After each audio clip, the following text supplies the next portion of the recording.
Recovery agent ఏ విధంగా payment కోసం arrangement చేస్తాడు, మనం సెటిల్మెంట్ ఏ విధంగా బార్గెనింగ్ చేయాలో చూడండి ఈ వీడియోలో. Hi friends, welcome to your guide Ravi ఛానల్కి. సో ఈ యొక్క ఆడియోలో లోన్ రికవరీ ఏజెంట్ని ఏ విధంగా కౌంటర్ చేయాలి, సెటిల్మెంట్ అనేది ఏ విధంగా బార్గెనింగ్ చేశానో మీరు చూడొచ్చు. అతను అరేంజ్మెంట్ చేసినప్పుడు చేయడానికి ట్రై చేసినప్పుడు మనం ఏ విధంగా ఆన్సర్ చెప్పాలి అని చెప్పేసి ఈ యొక్క వీడియో మొత్తం ఉంటుందండి. సో వ్యూవర్స్ అనేవాళ్ళు ఒకటి దృష్టిలో పెట్టుకోవాలి, ఇక్కడ ఎవరిని కానీ మిస్లీడ్ కానీ మిస్ఇన్ఫర్మేషన్ కానీ ఇవ్వట్లేదు. యాజ్ పర్ రూల్ ప్రకారం ఏముందో, ఆర్బీఐ గైడ్లైన్స్ ఏమున్నాయో సో వాటి ప్రకారమే ఒక రికవరీ ప్రాసెస్ అనేది జరగాలండి. ఎందుకంటే లోన్ ఇచ్చినప్పుడు ప్రతిదీ లీగల్గా సైన్లు పెట్టించుకొని ప్రతిదీ ఒక స్టెప్ బై స్టెప్ ఫాలో అయినప్పుడు ఒకవేళ కస్టమర్ ఇప్పుడు చాలామంది పేమెంట్ తిరిగి చెల్లిస్తారు. Okay, some percentage of people అది సఫర్ అయినప్పుడు సో రికవరీ అనేది కూడా లీగల్ ప్రకారం ఉండాలి. ఆర్బీఐ గైడ్లైన్స్ ప్రకారం మాత్రమే రికవరీ చేయాలి. గుండాలను పెట్టేసి ఓకే దాదాగిరి ఇచ్చి దమ్కి ఇచ్చి రికవరీ చేయడం అనేది కరెక్ట్ కాదు. లోన్ ఏ విధంగా లీగల్గా ఇచ్చారో రికవరీ కూడా అదే విధంగా చేయాలి. In case customer some customers problem face చేసినప్పుడు. సో చూడండి, మొత్తం వీడియో చివరి వరకు చూడండి, చాలా బాగుంటుంది, ఇన్ఫర్మేటివ్గా ఉంటుంది. Hello hello sir, good afternoon sir. Kumar గారు మాట్లాడుతున్నది. గుడ్ చెప్పండి. సార్, స్టేట్ బ్యాంక్ నుంచి కాల్ చేస్తున్నామండి. క్రెడిట్ కార్డు కూడా పేమెంట్ పెండింగ్ లో ఉంది కదా, 88,000 అండి. ఏం పేరు ఫస్ట్ ఇంట్రో ఇచ్చుకోండి. మీరు పేరు ఊరు ఏం లేదా మీకు? మీ పేరు ఊరు ఏం లేదా సార్ మీకు? పేరు ఉంది సార్, పేమెంట్ కట్టాలి కదా. పేరు కుమార్ గారు. కుమార్ గారు అండి, మీ పేరు చెప్పి మాట్లాడారు కదా, ఎక్కడి నుంచి మాట్లాడుతున్నారు, ఏం మాట్లాడుతున్నారు? స్టేట్ బ్యాంక్ నుంచి కాల్ చేస్తున్నా. పేరు కిరణ్ సార్, పేమెంట్ కట్టాలి కదా 88,000. ఇప్పుడు వచ్చినట్టు టెలికాలర్కి మీకు ఎలా మాట్లాడాలో తెలియట్లేదు. మీకు ఎన్ని రోజులు జాబ్ జాయిన్ అయ్యారు సార్? ఎన్ని రోజులు జాబ్ జాయిన్ అయ్యి మీరు? జాబ్ జాయిన్ అయ్యి ఎన్ని రోజులు అయింది అంటున్నా? ఆ జాబ్ తో మీకేం పని సార్? మీరు ఒక డిఫాల్ట్ బ్యాంకులో డబ్బులు కట్టాలి. ఇక్కడ డిఫరెన్స్ ఏంటంటే డిఫాల్ట్ అవ్వడం వేరు, డిఫాల్టర్ అవ్వడం వేరు. డిఫాల్ట్ అంటే కంప్లీట్గా కట్టకపోవడం. ఓకే, ఇక ప్రతి ఒక్క ఏజెంట్ టెలికాలర్ ఏం చేస్తారంటే జడ్జ్ అయిపోతారు, అక్కడ జడ్జిమెంట్ పాస్ చేస్తారు, నువ్వు డిఫాల్టర్ అని చెప్పేసి.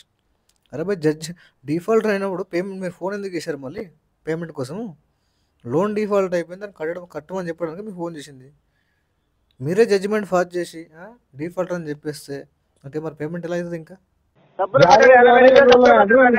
మాట్లాడడం రావట్లేదు మీకు. జాబ్ లో జాయిన్ ఎన్ని రోజులు అయినా సార్ మాట్లాడాలి. మీకు డబ్బులు వాడుకోవడం తెలుసు కదా, డబ్బులు కట్టండి. మరి డబ్బులు కట్టడానికి ముందు 80,000 డబ్బులు కట్టాలి కదా క్రెడిట్ కార్డు. కోర్టులో కడతాను. కోర్టు ఇచ్చిందా క్రెడిట్ కార్డు మీకు? కోర్టు ఇచ్చిందా మీకు క్రెడిట్ కార్డు? కొద్దిగా వాయిస్ డౌన్ చేసి మాట్లాడితే బాగుంటుంది. ఓకేనా? వాయిస్ స్లో చేసి మాట్లాడితే బాగుంటుంది అంటున్నా. పేమెంట్ కట్టేసి సార్ 88,500. అవునండి, పెళ్ళంతో మాట్లాడుతున్నావు కదా, పెళ్ళాను అనుకున్నావు ఏంది? ఎవరు? నేను అలా మాట్లాడుతున్నా వయసు మీరు ఎందుకైతే మీరు ఒక డిఫాల్టర్ కాబట్టి మిమ్మల్ని పేమెంట్ కట్టమని చెప్తున్నాము. అవును సార్, పేమెంట్ కట్టేది ఉంది, మాట్లాడు సరిగ్గా మాట్లాడు. నీ పెళ్ళాని కాదు మరి ఆ పేమెంట్ కట్టండి. మరి పేమెంట్ లేదని చెప్పాను కదా. ఇక్కడ ఫ్రెండ్స్ పేమెంట్ లేదని ఎందుకు చెప్పానంటే ప్రీవియస్గా వీళ్ళ తరపున ఒక ఎగ్జిక్యూటివ్ కాల్ చేశాడు.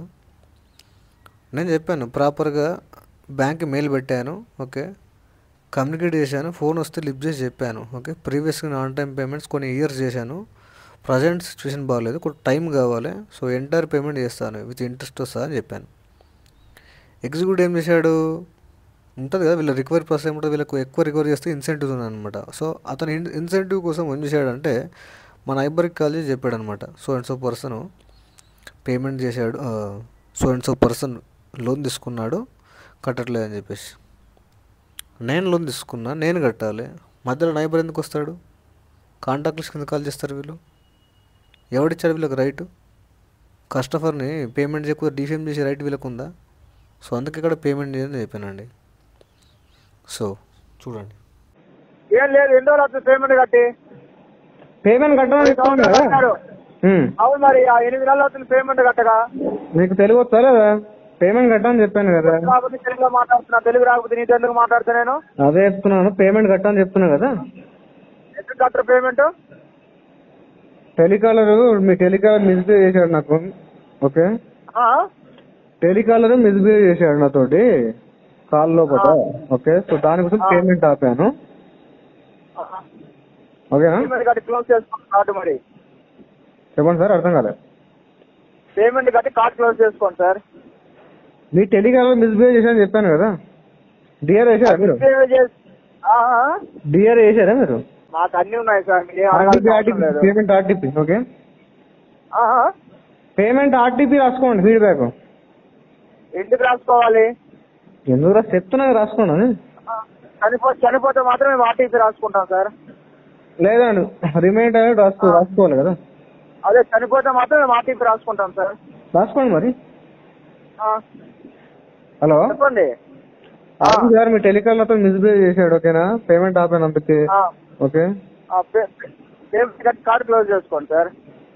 చెప్పాను కదా సార్, సెటిల్మెంట్ చేస్తా. అంత అమౌంట్ ఎంత ఇస్తారు చెప్పండి డైరెక్ట్. సెటిల్మెంట్ మీరు అవుట్ స్టాండింగ్ అమౌంట్ 88,000 ఉందండి. Principal amount 55,000 sir. నేను చెప్పేదేనండి, సెటిల్మెంట్ కావాలంటే మీకు 35,000 వస్తుంది. అంత అమౌంట్ కట్టలేనండి, ఆల్రెడీ అంత అమౌంట్. మరి ఎంత కడతారు మీరు? 15% చేస్తా. 15%?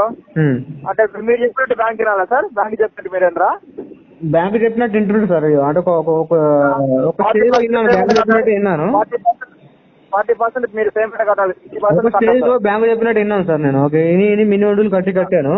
మీ టెలికాలర్ కొద్దిగా చాలా మిస్బిహేవ్, తన బౌండరీస్ దాటి వెళ్ళిపోయాడు అనమాట. అందుకే పేమెంట్ ఆపాను. అట్లా మీరు 40% పేమెంట్ ఇచ్చాను. ఆ నంబర్ మీకు నువ్వు కావాలంటే నీకు వాట్సాప్ ఉంటే పంపుతాను. ఓకేనా? ఏ ఫేక్ సిమ్లు ఎక్కడికి తెచ్చాడో డేటా తీసి పెట్టాను. ఓకేనా? నేను సిఎస్ లకి తెప్పించాను. మీకు కావాలంటే వాట్సాప్ కి వాట్సాప్ 2 నిమిషాలు షేర్ చేస్తా. అది ఇప్పుడు నాకు వాట్సాప్ లో ఉంది ఇంకా. సో ప్రీవియస్గా ఏజెంట్ ఎవరైతే అతను మిస్బిహేవ్ చేశాడో, కాంటాక్ట్ లిస్ట్ కాల్ చేశాడో, నైబర్కి కాల్ చేశాడో, ఆ యొక్క నంబర్ యొక్క ప్రూఫ్ తెప్పించాను. ఓకే, ఆడ ఏ యొక్క ప్రూఫ్ అయినా సిమ్ అనేది ఇష్యూ చేశారు. దాని యొక్క అడ్రస్ చూస్తే హర్యానా అండి. హర్యానా, ఇంకోటి కోల్కతా, 2 నంబర్లకే చేశాడు. సో ఈ విధంగా వీళ్ళు ఫేక్ నంబర్లు, ఫేక్ ఫోన్లు పెట్టుకొని కస్టమర్కి అరేంజ్మెంట్ చేస్తున్నారు. నేను క్లియర్గా చెప్తున్నా, సిస్టంలో అయితే రూల్ ఉందో పేమెంట్ కస్టమర్ చేయకపోతే, ఓకే, మీరు ఇప్పుడు ఇన్నిసార్లు నేను చూశాడు కదా, పేమెంట్ లేదని చెప్పాను. ఓకే, పేమెంట్ లేకపోతే బ్యాంక్లో చెప్పండి, ఈ కస్టమర్ ఈ ఫీడ్బ్యాక్ ఇచ్చాడని చెప్పేసి పేమెంట్ చెయ్యు అని చెప్పి అరేంజ్మెంట్ ఎందుకు ఇస్తారు వీళ్ళు?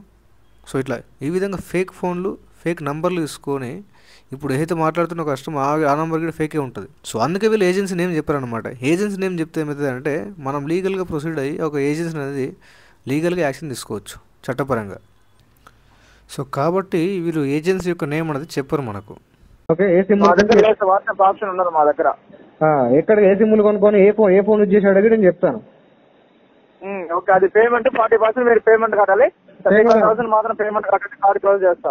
అంత లేదండి. ఓకేనా? అంత లేవంటే కుదరదు సార్. 88,000 out standing amount. 50,000 దగ్గర వాడుకున్నారు. 50 వాడుకున్నాను. ఎంతో చాలా కట్టాను దానికి. More than 2 years. ఎంత అవును, కట్టిందంటే వడ్డీలోనే పోతుంది కదా. కట్టిందంటే అవుట్ స్టాండింగ్ అమౌంట్ లోనే పోతుంది. క్రెడిట్ కార్డు మీకు తెలుసు అన్సెక్యూర్ ప్రోడక్ట్ అని. ఓకేనా? రిస్క్ ఉంటుంది కదా బ్యాంక్ కూడా. అలాగే ఇంట్రెస్ట్ పెట్టాను కదా. మరి అన్ని తెలుసు, మరి ఆ మాట ఎలా అంటారు? నేను చాలా కట్టానంటే కట్టాను మరి. అది 2 years ఓల్డ్ కాదు. మాట ఎలా అంటారు సార్? అన్ని తెలుసు కదా.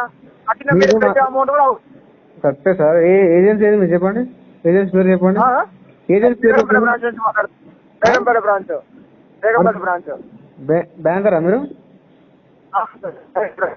బ్యాంకరా? అవును సార్. అంటే మళ్ళా బ్యాంకర్ అని అడుగుతారు. ఏంటి మీ డిసిప్లిన్ చెప్పండి సార్. డిసిప్లిన్ చెప్పండి. మీ పొజిషన్ ఏంది బ్యాంక్ లో? నా position collection executive. Collection executive. ఏం పేరు చెప్పారు ఇందాక? కిరణ్. నా పేరు కిరణ్ గారు. సార్ చెప్పేది ఏంటంటే, ప్రీవియస్ గా నేను ఆన్ టైం పేమెంట్ కట్టాను. నాకు ఫైనాన్షియల్ వరేషన్స్ వల్ల నేను కట్టలేకపోయినాను. అదే నేను సేమ్ మీకు ఆల్రెడీ ప్రీవియస్ గా మీ ఎగ్జిక్యూటివ్ కన్వే చేస్తే వినకుండా మా ఊరోళ్ళకి కాల్ చేసి వాడికి వీడికి కాల్ చేశాడు. ఓకే, నేను చెప్పాను సరే ఇంటికి వచ్చి పట్టుకెళ్ళి పేమెంట్ అని చెప్పాను. ఓకే, ఇది జరిగిన సంఘటన. నాకు కాకుండా ఇంట్రో వాళ్ళకి, ఓకేనా, బయట నా ఫ్రెండ్స్ కి, వాళ్ళందరికి, ఊర్లో వాళ్ళకి ఎందుకు కాల్ చేశాడు అతను? నేను చెప్పాను తీసుకో మరి. వాళ్ళు ఇప్పుడు వాళ్ళు చేస్తుంటే వాళ్ళతో అడుగు, నాకెందుకు చేసామని చెప్పాను. ఎవడు ఇస్తాడో నా కాంటాక్ట్ లిస్ట్ మొత్తం ఫోన్ చేసుకో, ఆన్లైన్ ఇచ్చుకొని చెప్పాను. ఇంకేం చెప్పాను అంతకంటే తప్పు కదా అది. ఇప్పుడు నా డిఫెన్స్ చేసారు నాకు, ఓకే డిఫెన్స్ చేసినందుకు నీకు రివెంజ్ ఇచ్చుకోవాలి బ్యాంక్ కి, అది మ్యాటర్ జరిగింది. అది సరే, ఇప్పుడు నేనేమన్నానంటే మీరు 40% మాత్రం కట్టండి. 40% సార్, అంతకంటే తక్కువ అమౌంట్ మాట్లాడాడు, అప్పుడు సెటిల్మెంట్ కాలేదు. అవసరం టైం వేస్ట్ చేసుకుంటాను. సెటిల్మెంట్ ఎందుకు కాలేదంటే పేమెంట్ రాదు, ఆ టైం మీరు అడిగే అమౌంట్ కాదు కాబట్టి చెప్తుంటారు. ఉన్నాను సార్, వింటేజ్ కూడా చేసుకుంటారు, ప్రాబ్లం ఏముంది అంటున్నది. ఇప్పుడు 88,000 ఉంది, దాంట్లో మీరు క్యాలిక్యులేట్ చేసుకోండి, మీరు 40% చేసుకోండి, ఒకసారి తెలుస్తుంది మీకు. 88,537 రూపీస్ ఉంది, దాంట్లో మీరు అంత అమౌంట్ నేను కట్టలేను సార్. మీరు అందుకే కదా మీరు సెటిల్మెంట్ ఇచ్చింది 88,000. సార్ ఇప్పుడు మీరు సెటిల్మెంట్ చేస్తే, ఇప్పుడు సింపుల్ లాజిక్, అరిస్తే పనులు కావు. సెటిల్మెంట్ చేస్తే నా క్రెడిట్ లో మీరు చూపిస్తారు, ఓకేనా. బ్యాంక్ నాకు లాస్ అయినట్టే కదా. ఇంకోటి నాకు ఆల్రెడీ ప్రీవియస్ గా నాకు ఎంత లాస్ అయ్యానో అంత లాస్ చేశారు. ఎవరికి కాల్ చేశారు, డిఫెండ్ చేశారు, ఓకే. నేను దానికి రెడీ అయిన కాబట్టి వాళ్ళు ఏం చేయలేకపోతున్నాను, అది మ్యాటర్, ఓకే. కాబట్టి నా సివిల్ లో వస్తుంది, నేను దాని అడ్వాంటేజ్ ఇస్తాను. సివిల్ చేసుకోండి మరి, సివిల్ చేసుకోండి మరి, నేను ఇస్తాను. 88,000 ఉంది, అంత అమౌంట్ ఉంటే సివిల్ ఎందుకు డ్యామేజ్ చేసుకుంటా, చెప్పండి సార్. అదే అనేది, అమౌంట్ మంత్లీ కట్టుకొని క్లోజ్ చేసుకోండి. అమౌంట్ లేదు కాబట్టి సివిల్ ఖరాబ్ అయినా పర్లేదు, సివిల్ అవుతుంది. సివిల్ దానికి మీరేమనుకున్నారు, మీరు సివిల్ కావాలని మీకు ఆలోచన ఉంది, సివిల్ అంటున్నారు. చూసుకోండి, ప్రీవియస్ గా సెటిల్మెంట్ చేసావు కార్డు, మొన్నే చేశాను, ఓకే. అన్ని సెటిల్ చేసుకుంటూ వస్తున్నాను కార్డు లో. మరి అది 35,000 కట్టుకోవాలి సార్, సెటిల్మెంట్ ప్రొవైడ్ చేస్తాను సార్. 15% లో అయితే చెప్పండి, మీకు కావాలంటే లెటర్ 15% లో అయితే చెప్పండి, నీకు లెటర్ కూడా పంపిస్తారు. 15% SBI క్లోజ్ చేసిన కార్డులు. ఇప్పుడు మీరు అడిగిన అమౌంట్ కి అయితే కాదు సార్, 15%, 40% కట్టాలి మీరు. సార్ కట్టాలంటే ఉండాలి కదా సార్, అంతా అరేంజ్ చేసుకోవాలి సార్, ఉండాలంటే అరేంజ్ చేసుకోవాలి కదా సార్. ఎప్పుడు అరేంజ్ అయితే అప్పుడు మీకు కాల్ చేసి ఎప్పుడు అవైలబుల్ కాదు సార్. మీరు పేమెంట్ కట్టి దగ్గర 7 నెలలు అవుతుంది, మళ్ళీ నాకు ఇంకా ఎప్పుడు అవైలబుల్ చూసుకుంటా దాని ప్రకారం చేస్తారు. ఎంతవరకు కరెక్ట్ అది చెప్పండి మీరే. కరెక్ట్ కదంటే బ్యాంకరు నా ఇంటి పక్కోనికి వానికి వీనికి కాల్ చేయడం ఎంతవరకు కరెక్ట్ అది చెప్పండి. మరి అప్పుడే కట్టి క్లోజ్ చేసుకోవచ్చు కదా సార్ మీరు. కట్టడం అంటే ఇప్పుడు ఒక పర్సన్ పంపిస్తే SBI బ్యాంక్ పంపిస్తుందా? నేను తప్పేసి ఇప్పుడు నేను పేమెంట్ కట్టకుండా మిస్టేక్ అయింది, ఓకే సార్, ఓకే. నాకు ఫోన్ చేసి ఓకే నాకు రిమైండ్ పెట్టినావు, నీకు లీగల్ ఏముందో అసలు నువ్వు ఎవరికి వాడితే వానికి కాల్ చేసి మీరు పేమెంట్ కట్టాలంటే అంతా అడుగుతున్నాడని చెప్పాను, ఇంకేం అంతకంటే ఏం చెప్పండి, తప్పు కదా అది. లీగల్ వెళ్ళాలి కదా మీరు. ఒక రాజ్యాంగం అన్ని ఉన్నాయి కదా మన ఇండియాలో, లా అండ్ ఆర్డర్ ఉంది కదా, దాని ప్రకారం వసూలు చేయాలి కదా. మీరు ఇల్లీగల్ గా ఇట్లా వసూలు చేస్తే పైసలు వసూలు అయితే అని కూడా తప్పు కదా అది. అందుకే నేను ఏమన్నానంటే 40% అమౌంట్ కి 35,000 వస్తుంది, ఆ అమౌంట్ కట్టేసి ప్రాపర్ గా కట్టి క్లోజ్ చేసుకోండి. దానికి సంబంధించి లెటర్ పంపిస్తాను మీకు. అంత అమౌంట్ లేదు సార్, చెప్పాను కదా, అరేంజ్ చేసుకోండి సార్. లేవంటే ఇప్పుడు ఎవరు సార్ సివిల్ డ్యామేజ్ చేసుకో ఎందుకు అరేంజ్ కావట్లేదు, మల్టిపుల్ డిప్స్ ఉన్నాయి నాకు, ఆ ప్రాబ్లం నాకు. సివిల్ డ్యామేజ్ అయినా పర్లేదు చెప్పి సెటిల్మెంట్ కి వచ్చారు మీరు. అదే సార్, అందుకే కదా నేను అంటున్నాను 35,000 కట్టుకొని కార్డ్ క్లోజ్ చేస్తాను సార్. మీకు కడతాను సార్, ఉన్నప్పుడు కడతాను, ఓకేనా. ఉన్నప్పుడు కట్టగానే కాదు సార్, సార్ ఒకటే చెప్తున్నా, మీరు ఎంత కరెక్ట్ నాకు తెలుసు సార్. కరెక్ట్ మీరు బ్యాంకర్ నా కాంటాక్ట్ లిస్ట్ ఉన్నప్పుడు నేను కట్టుకుంటాను అన్నప్పుడు అది ఎంతవరకు న్యాయం చెప్పండి.